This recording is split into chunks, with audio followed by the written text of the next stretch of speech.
Glorious. It's Thursday, 30th of January at about 1:30 in the afternoon. And we made the executive decision to get away from the computers and the old depressing job hunting and get back to this fence. So that's what we're doing. Going to get these posts in properly and resorting to a little bit of the postcrete. I'm just going to put a half bag at the very bottom of a couple of holes which are already 5 foot, I'm going to say 3 foot, 4 foot, probably 4 foot deep. So they're nice and deep, and it's just going to be a half a bag down there. Should keep things good for a while. Oh, the wind seems to have blown that old door over. But yeah, and then this is the back one here. So yeah, we'll crack on with that. The community help team are down here cleaning up the garbage pile.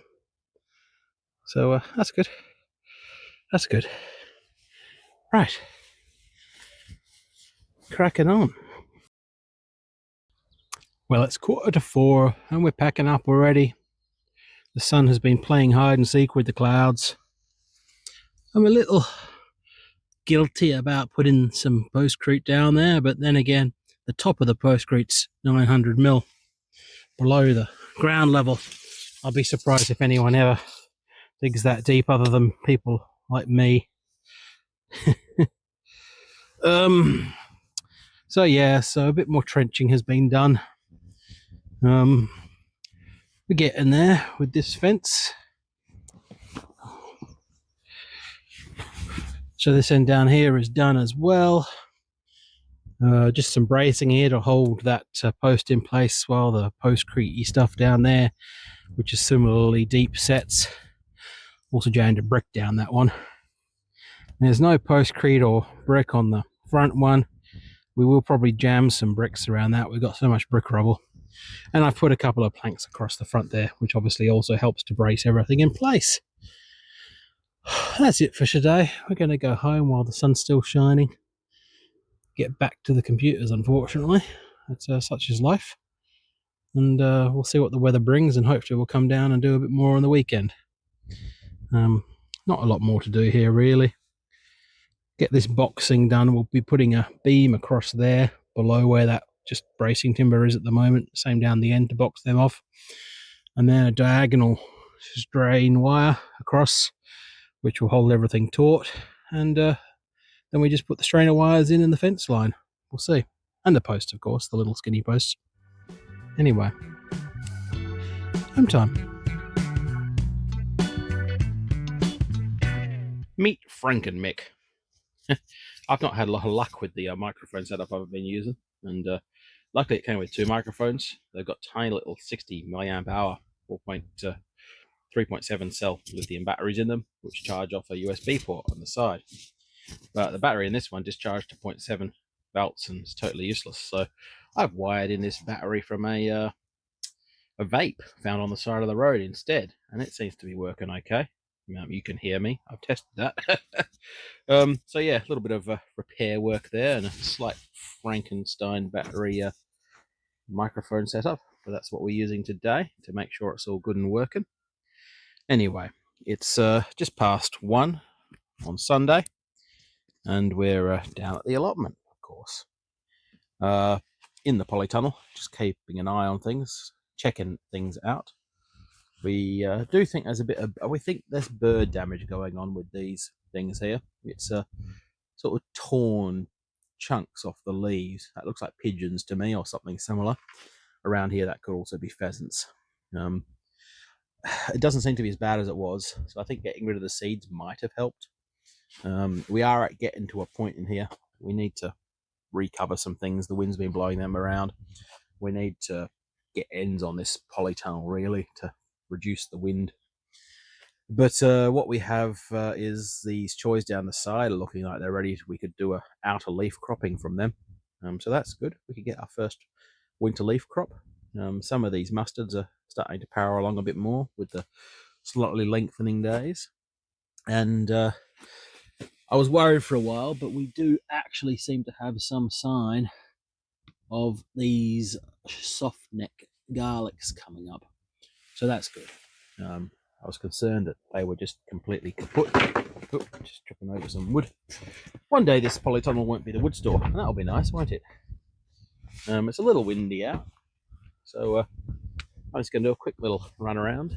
We were inspecting the garlic bed earlier, and it's looking pretty good. There's very few missing garlics, and we're starting to see the difference in the growth patterns between the varieties here. So you've got some quite small ones in the middle of the screen there, with some quite large ones either side. Those larger, that big larger block there is all our own Kingsland white garlic, and then we've got our this year's bought garlics down here in strips of 2 or 3, I think. So next door is where we'll be working today again, on that fence line. So we're going to crack on with that and get those holes filled up and see where else we get to today. It's a beautiful day though. Look at that. We should have come out earlier, but we're not very good at early. There's always other things to do. I've been playing around in LinkedIn. What a horrible thing to say, but it's necessary. But look at that sky. It's pretty good. Looking pretty nice. It's inspiring. So let's crack on. The little birdies are quite voracious, so I'm having to refill this one with the seeds fairly frequently. Need some sort of a funnel. The little fat pellet one, as I mentioned before, is not emptying so fast, but I think that's because they're struggling to get to the actual seeds. Oh, the fat pellets, I should say. Seeds working fine. They just flow quite nicely through these into this little tray here. Okay, we'll put this up.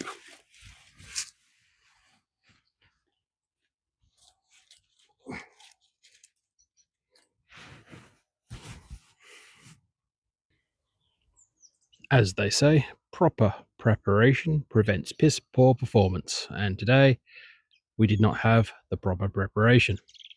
So after I started out with that little bit of video earlier, about 1, I had to run off because I was missing half the tools I needed, and lost over an hour to hunting around in a shipping container for tools.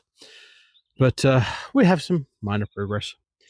Trying to do this job relatively properly. So the cross posts are inset into the uprights here, and we're building a fence in what I consider an Australian style. I don't know how common this is here, but we do these box ends, and this cross wire takes the strain from the trapezoidal